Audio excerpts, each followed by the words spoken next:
Vamos abrirem a Bíblia na segunda carta de Paulo aos Tessalonicenses.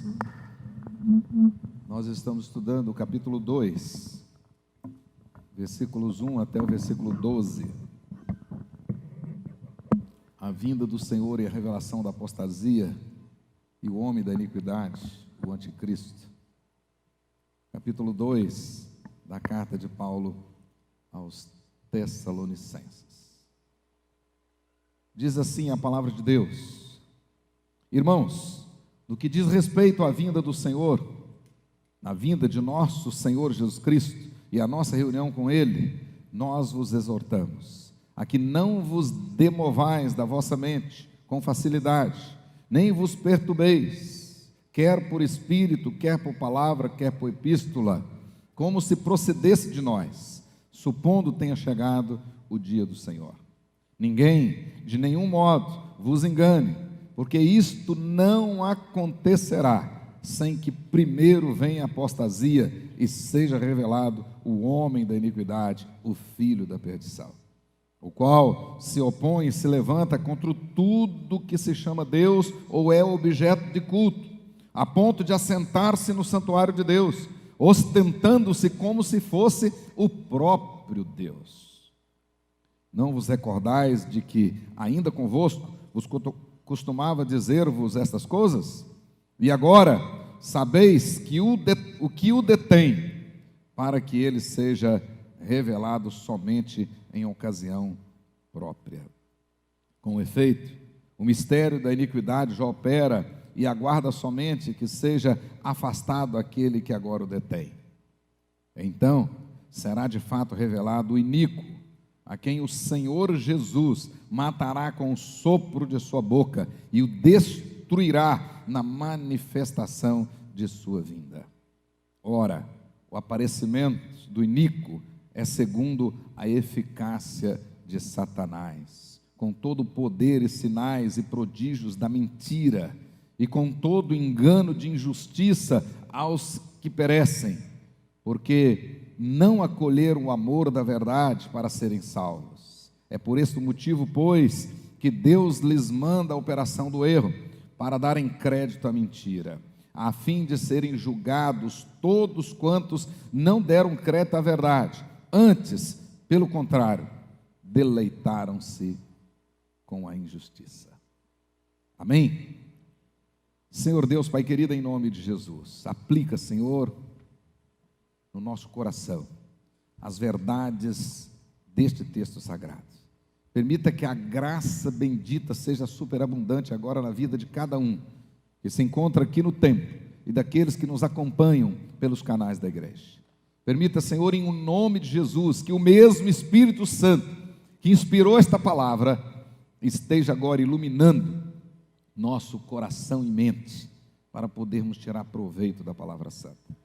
Dá-nos, ó Deus, a quietude necessária, dá-nos a reverência necessária para podermos aprender de Ti nesta noite. E ao sairmos daqui, ao sairmos deste tempo, saiamos transbordando de alegria e desejosos em fazer a Tua vontade.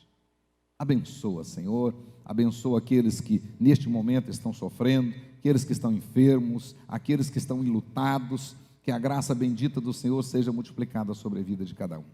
E assim toda a Tua igreja possa continuar firme no caminho correto, agradando o Senhor em tudo, esperando a manifestação gloriosa do nosso Senhor e Salvador Jesus. Em o nome de quem nós oramos agradecidos. Amém. Amém. Amém, irmãos?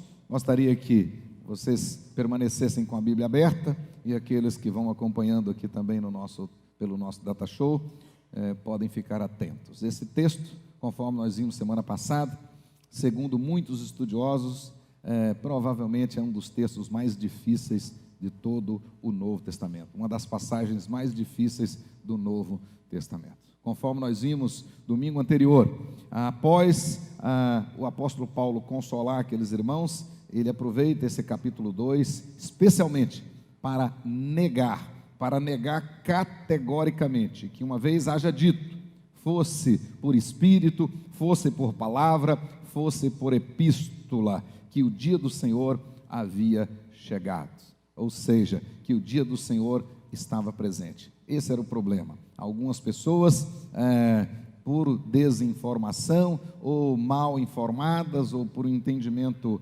errado, ou até por maldade, né, estavam dizendo que Jesus já tinha vindo, que o dia do Senhor era chegado. O apóstolo então, e eles diziam que esta informação teria sido dada pelo próprio apóstolo Paulo, né? Uns estavam afirmando que ele tinha recebido uma revelação especial, outros estavam afirmando que ele tinha escrito uma outra carta, outros estavam afirmando que ele tinha pregado a respeito desse assunto. E ele então aproveita para negar isso categoricamente. Não, ele não escreveu uma outra carta sobre isso, falando que Jesus já tinha chegado, ele não recebeu revelação novas a respeito desse assunto, e também ele não fez nenhuma pregação a respeito desse assunto.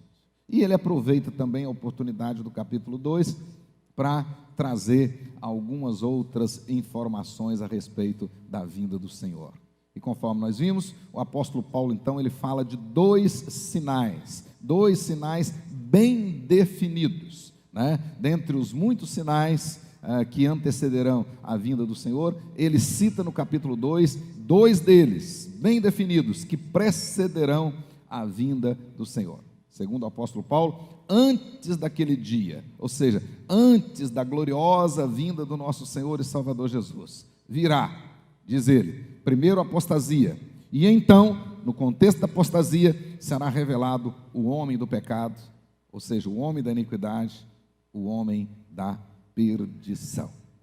Como nós vimos aqui anteriormente, imediatamente, antes da volta do Senhor Jesus, haverá um tempo específico, um tempo único de grande rebelião contra Deus, que a Bíblia chama de apostasia, ou seja, deserção, abandono, uma rejeição e uma oposição contra Deus, contra todos os objetos de cultos, conforme o próprio texto diz aqui. Segundo o apóstolo Paulo, um pouco mais tarde, escrevendo a Timóteo, ele diz que naquele dia muitos abandonarão a fé e se tornarão discípulos e seguidores de demônios. Nós já vimos que esta apostasia que Paulo está se referindo aqui no capítulo 2, refere-se a uma apostasia jamais vista em toda a história da igreja. Jamais. Nós já tivemos vários casos de apostasia ao longo da história da igreja, e teremos outros, mas esta apostasia aí, do capítulo 2, da segunda carta, essa sim, acontecerá imediatamente antes da volta do nosso Senhor e Salvador Jesus Cristo. E também o apóstolo Paulo vai deixar claro aqui que esta apostasia de modo nenhum se refere aos genuínos filhos de Deus. Paulo não está ensinando aqui que haverá nas proximidades da volta do Senhor Jesus alguns abandonando a fé, alguns eleitos abandonando a fé. Ele não está ensinando aqui que haverá perda de salvação, queda da graça, absolutamente. Esta apostasia da qual ele está falando não se refere àqueles que verdadeiramente foram lavados no sangue do Senhor Jesus. Refere-se, conforme vimos, aos chamados crentes nominais, aqueles que aderiram à fé, aqueles que por um tempo, professaram essa fé, a fé dos pais, mas na hora das lutas e das dificuldades, eles abandonaram, retrocederam. É desses que naquele tempo, né, Deus vai separar as palhas, e é desses que o apóstolo Paulo então está falando. Mas, conforme nós encerramos domingo passado, o clímax dessa rebelião contra Deus, né, o ápice dessa apostasia que vai acontecer lá no final, na proximidade da volta do Senhor Jesus, nesse clímax é que será revelado o homem da iniquidade. Veja aí na Bíblia, versículo 3, a parte final: e seja revelado o homem da iniquidade, o filho da perdição. E depois no versículo 8, ele vai falar o iníquo. A palavra que aparece aí para o iníquo nesse versículo 8 significa o sem lei, o dominado pela rebeldia. Ou seja, no ápice da apostasia será revelado este homem sem lei, esse iníquo, esse homem da perdição, homem do pecado, homem da iniquidade, o anticristo. Na verdade, o apóstolo Paulo não usou a expressão anticristo, nem aqui e nem nenhuma outra carta sua. Na realidade, quem usa a expressão anticristo é João, mas com certeza, era exatamente essa pessoa que estava na mente do apóstolo Paulo. Era dela que ele estava falando. Ao dizer, observe aí na Bíblia, seja revelado, no versículo 3, na parte B, e seja revelado. Paulo está sugerindo, ele está deixando claro aqui, que esse anticristo, ele está aguardando, como que por trás do pano, o tempo certo para o seu aparecimento. Ou seja, quando o seu aparecimento já estiver maduro para ele ser revelado. Na verdade, Paulo está dizendo que o movimento da apostasia que estará acontecendo nesse tempo, logo contará com um líder forte, isto é, o homem da iniquidade, o homem do pecado. Mas é interessante observarmos aí no texto sagrado, que antes mesmo de falar da natureza e das ações do homem da iniquidade, o apóstolo Paulo se adianta para falar que o seu destino já está selado. Ou seja, ele deixa claro que a sua ação, ou seja, o aparecimento, a ação do homem da iniquidade, do anticristo, não se iniciará a revelia pela vontade dele, absolutamente não. Também Paulo vai adiantar para dizer que não durará para sempre, apenas um pouco de tempo. E diz que logo na manifestação gloriosa do Senhor Jesus, ele será cabalmente destruído. Por isso que Paulo diz aí, filho da perdição. A palavra que ele usa aí significa filho da condenação eterna no inferno. Apocalipse capítulo 19, verso 20, Apocalipse 20, verso 10, Apocalipse 21, verso 8. Assim, o surgimento do anticristo será permitido, versículo 6, mas a sua derrota já está decretada. O surgimento do anticristo será permitido, mas a sua derrota já está decretada. Agora voltemos ao texto. A partir do versículo 4, o apóstolo agora passa a falar da natureza e das ações do anticristo, ou seja, do homem sem lei, do iníquo, do homem do pecado.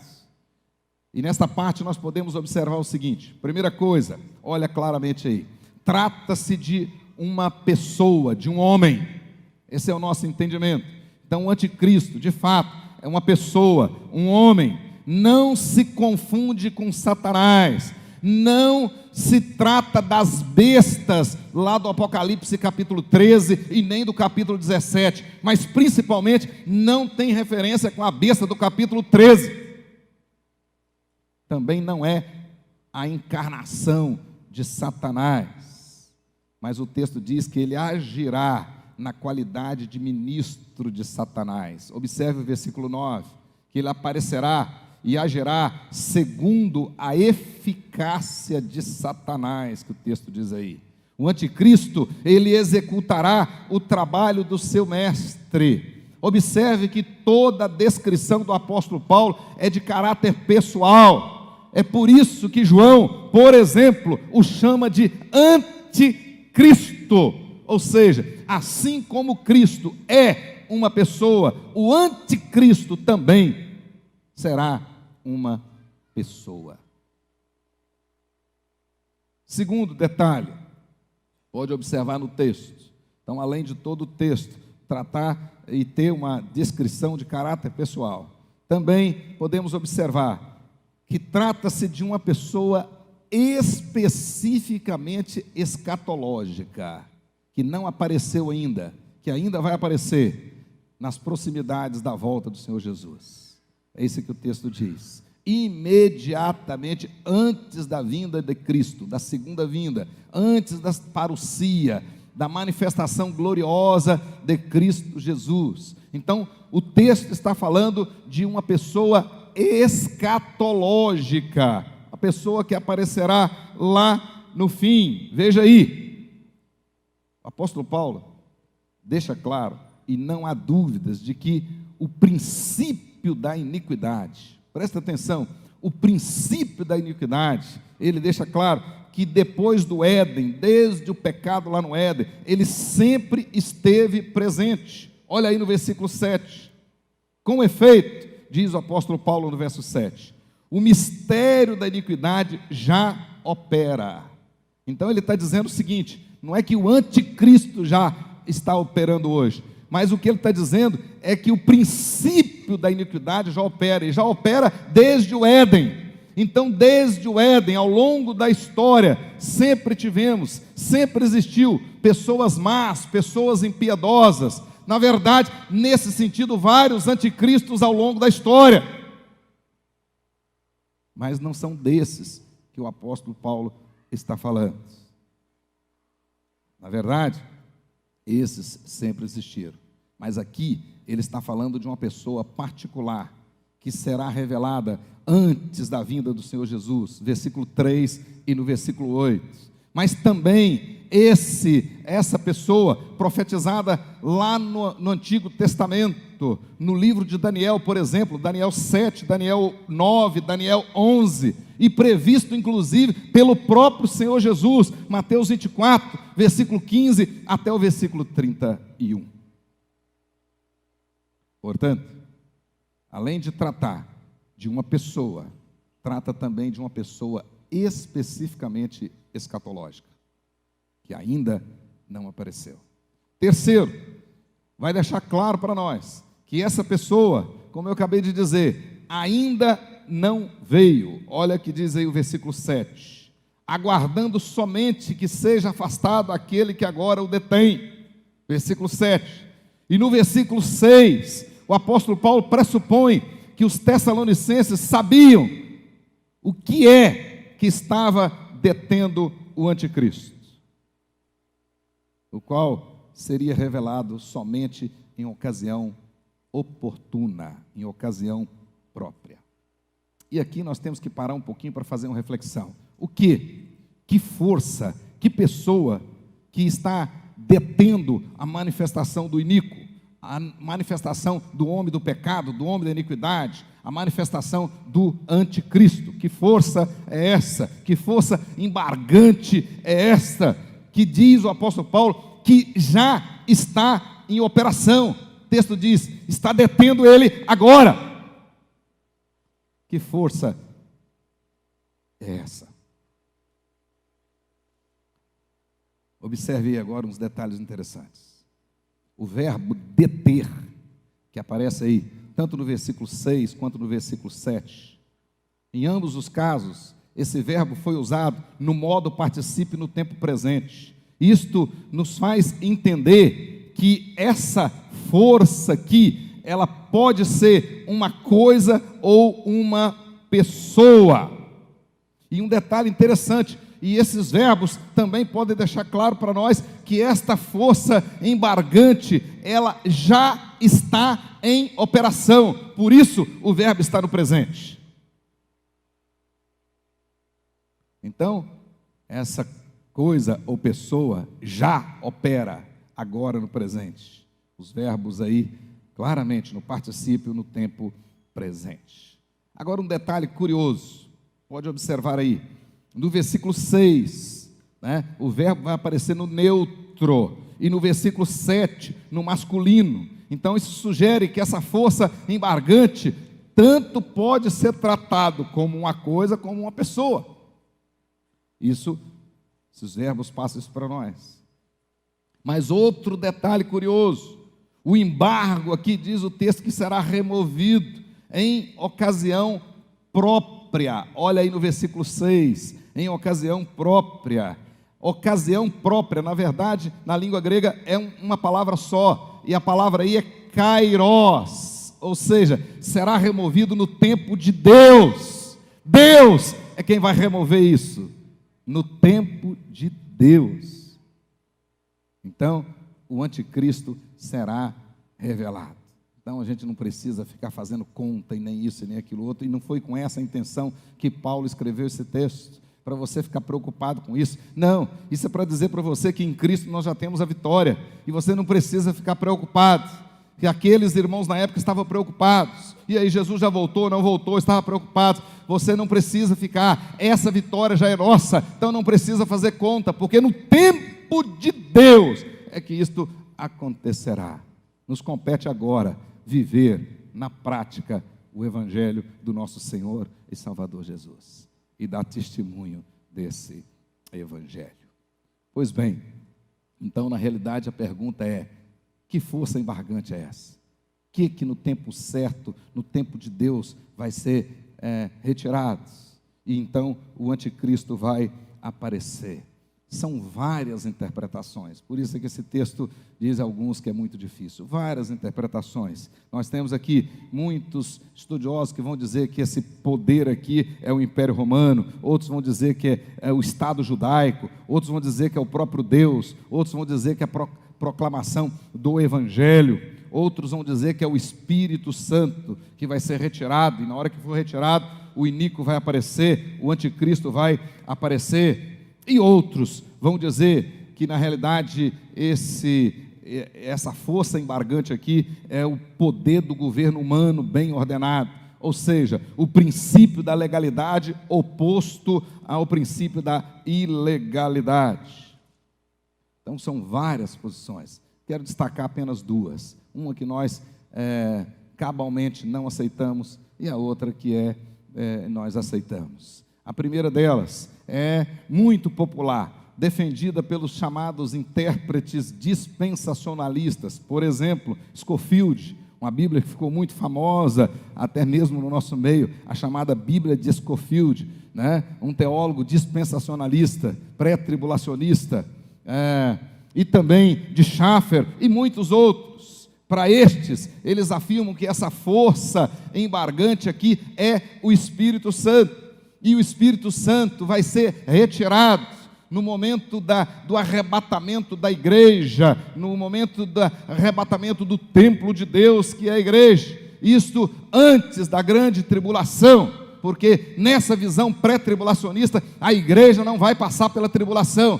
Então, antes da tribulação, o Espírito Santo vai ser retirado. E quando o Espírito Santo for retirado, aí o homem da iniquidade, o anticristo, vai aparecer. O que está impedindo, então, o anticristo de aparecer é o Espírito Santo. Nós não podemos aceitar essa posição.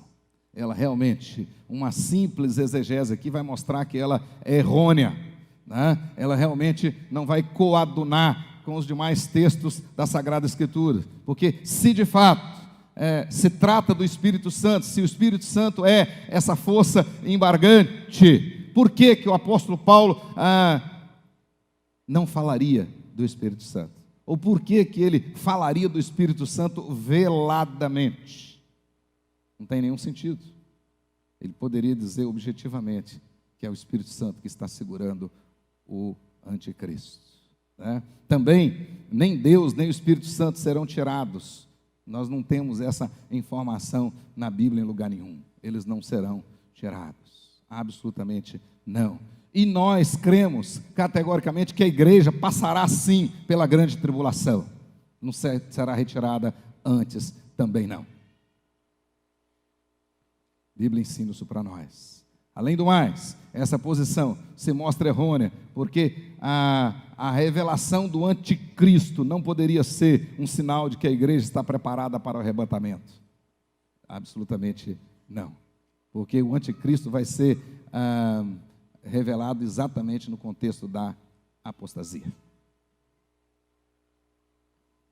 Mas dentre as muitas posições, a que nós entendemos ser mais coerente com o contexto e com as muitas informações bíblicas a respeito da volta de Cristo, é a que diz que essa força, né, esse poder embargante, ou seja, que está segurando, que está detendo, que já estava em operação nos dias do apóstolo Paulo, e que continua em operação hoje, e que está detendo o anticristo, cremos ser o poder do governo humano bem ordenado, o poder do governo humano bem ordenado, as leis, ou seja, a lei e o governo, o poder do governo humano ordenado, o princípio da legalidade, o princípio da ilegalidade, Romanos capítulo 13, ou seja, a Bíblia deixa clara para nós, que Deus, na sua graça comum, usa as instituições humanas,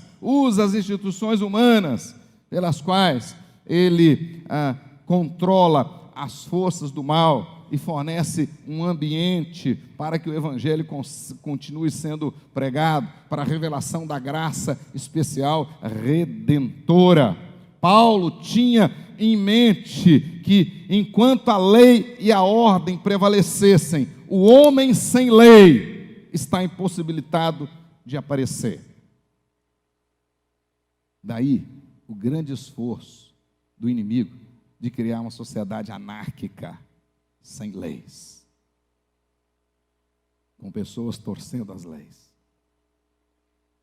Então, enquanto existe a lei, enquanto existe um governo ordenado, bem ordenado, enquanto existe o princípio da legalidade, o princípio da ilegalidade, realmente o anticristo estará sendo detido. E Deus agirá dessa maneira, para que nesse tempo a graça redentora continue sendo pregada, oferecida aos homens. Então, Paulo estava certo de que enquanto a lei e a ordem prevalecesse, então ele estava dizendo para os Tessalonicenses: vocês sabem, né, que enquanto a lei e a ordem prevalecer, o anticristo, que é o homem sem lei, é o iníquo, a tradução de iníquo aí é sem lei, né, sem lei, e é sem lei aqui no sentido, não é porque ele nunca conheceu a lei, é porque ele despreza a lei, ridiculariza a lei. Essa é a atitude dele. Então, uma vez manifesto esse homem sem lei, Paulo revela então aqui algumas características dele. Então vamos ver aí algumas características desse homem sem lei, desse anticristo. Primeira delas, ele será um transgressor ativo e agressivo. Ativo e agressivo. Por isso que é um homem sem lei. Um homem sem lei. Publicamente vai desprezar a lei. Então, extremamente agressivo, ativo nas suas maldades. Segundo, esse homem da iniquidade será o líder de todos os apóstatas e de todos que não amaram a verdade do Evangelho e creram na mentira e têm prazer na injustiça, ou seja, amam o pecado. Olha aí no versículo 4, diz assim: e se opõe e se levanta contra tudo que se chama Deus ou objeto de culto. Ele não se opõe somente, não somente se opõe a Deus, mas no versículo 4 diz que ele vai agir como se fosse Deus. Olha o finalzinho, o restante do verso 4. A ponto de assentar-se no santuário de Deus, ostentando-se, ou seja, proclamando como se fosse o próprio Deus. Então, esse anticristo, ele se tornará um objeto de culto. Ele se tornará um objeto de culto.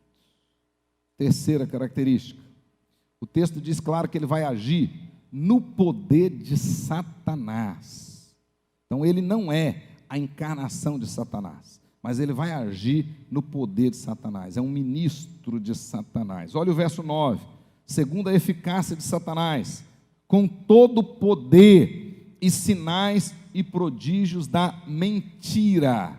A palavra mentira aí é pseudo. O que Paulo está dizendo? Que esses milagres e esses sinais, esses sinais, né, pretensamente poderosos, eles serão pseudos, ou seja, é mentira, é engodo. Então ele vai no poder de Satanás, segundo a eficácia de Satanás, ele vai realizar sinais e milagres mentirosos. Verso 10, com todo engano de injustiça. Olha que curiosidade, e algumas coisas que a gente já começa a ver, Deus mostrando claramente para nós. A palavra injustiça aqui, ela significa uma profunda violação da lei, uma profunda violação aqueles que deveriam ser os guardiões da lei, na realidade a deturpa. Fique esperto, meus irmãos, presta atenção. Mas o fato é que ele diz lá,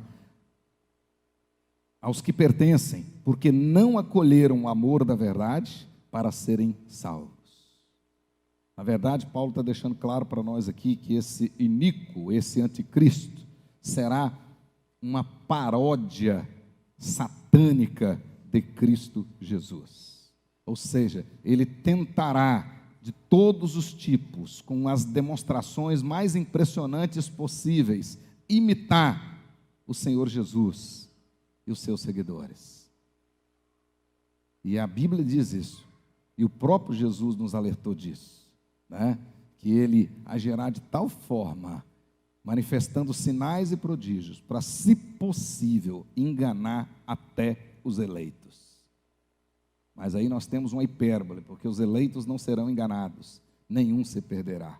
Mas quem que vai ser enganado? O texto diz claramente, aqueles que se perdem, aqueles que já estão no caminho da destruição, porque estes, o texto diz, eles já fecharam as suas mentes para a verdade do Evangelho, a única possibilidade de salvação para eles, e estão abertos agora para aceitar os absurdos. Eles se tornaram, o texto diz, resistentes à verdade, e ao mesmo tempo, eles se tornaram abertos, sujeitos à persuasão por mentiras. Ao mesmo tempo que rejeitam a verdade, aceitam a mentira. Não é mera coincidência o que nós já temos visto, não. Mas o crente precisa ficar atento. O objetivo de tudo isso, segundo o versículo 12, é o julgamento.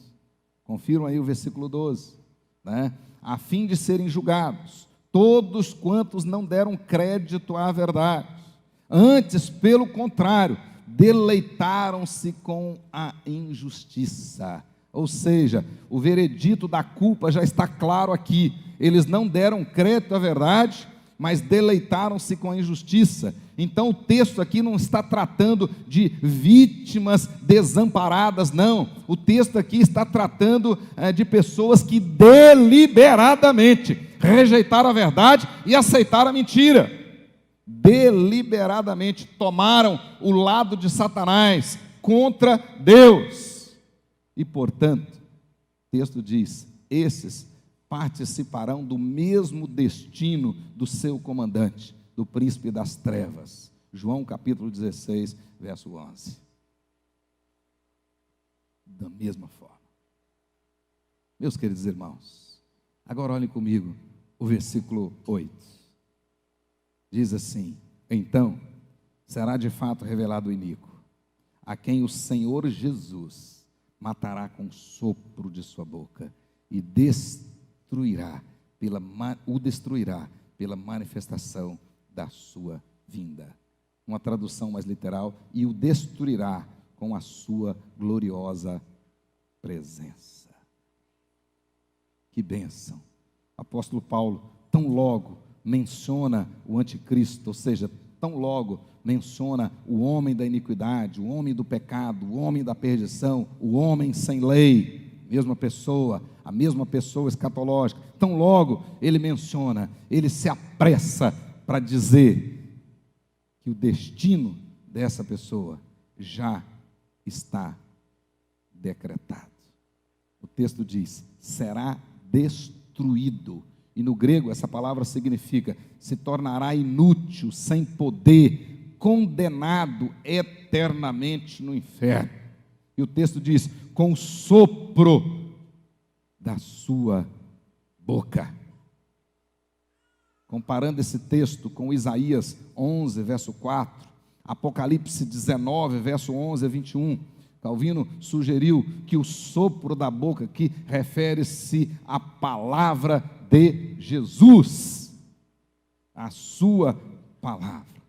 Agora um detalhe curioso, e isso é importante a gente ressaltar, que em lugar nenhum no texto, e principalmente aqui no versículo 8, nós não temos aqui não tem em momento nenhum a descrição de uma batalha literal.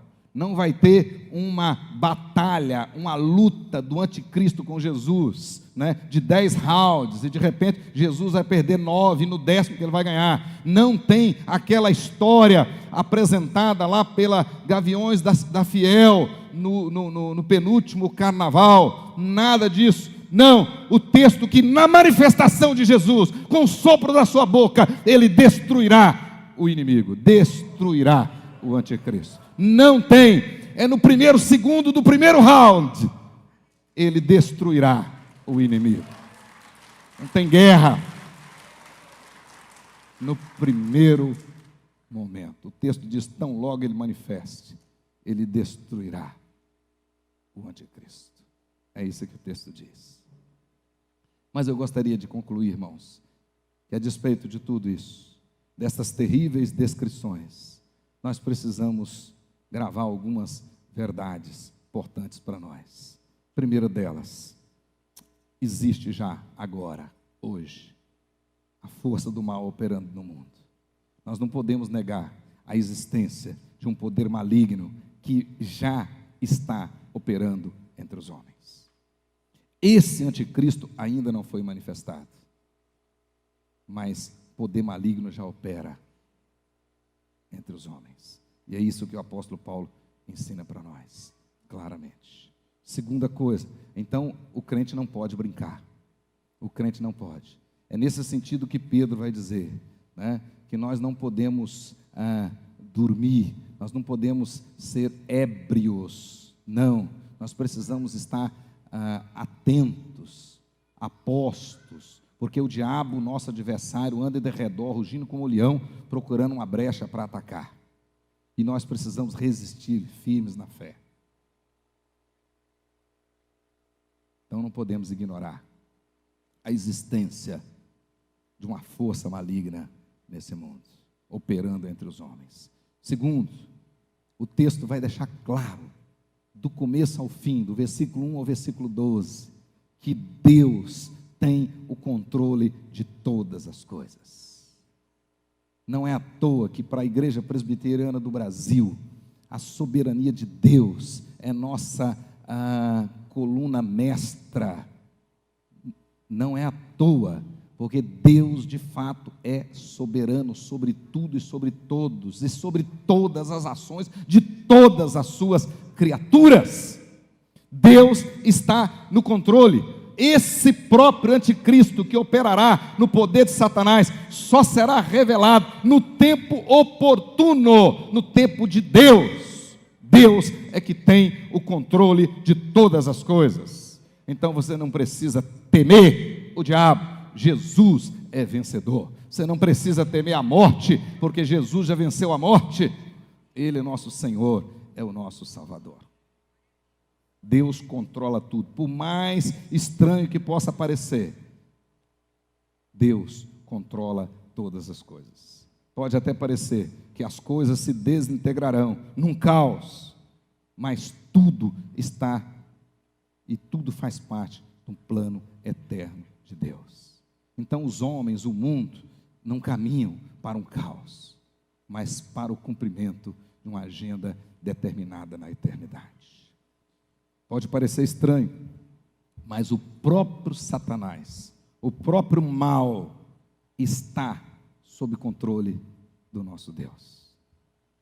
O diabo não manda nem no inferno, porque quem manda no inferno é Jesus. Ele é que é Senhor. E Ele é vencedor. E por último, o triunfo final de Deus é seguro. Cabalmente, nada pode se opor a Deus. O iníquo, o homem do pecado, o homem da iniquidade, o homem sem lei, o anticristo, conforme João, né, ele terá o seu dia. Mas chegará um momento em que Deus dirá: basta. Basta. A gente vê no Brasil e no mundo muitos homens pensando que são deuses. Mas daqui a pouco Deus vai dizer: basta. Basta. Chega. Porque a vitória é dele, de Jesus, e daqueles que o amam, diz a palavra de Deus. Então, para encerrar, a grande pergunta é: de que lado você está? De que lado você está? Pense nisso. E esse dia está chegando. Um pouquinho mais tarde, escrevendo aos Romanos, Paulo disse assim: vai alta noite e vem chegando o dia. E a nossa salvação está mais perto do que quando no princípio cremos. Salvação eterna da glorificação está mais perto do que quando no princípio cremos.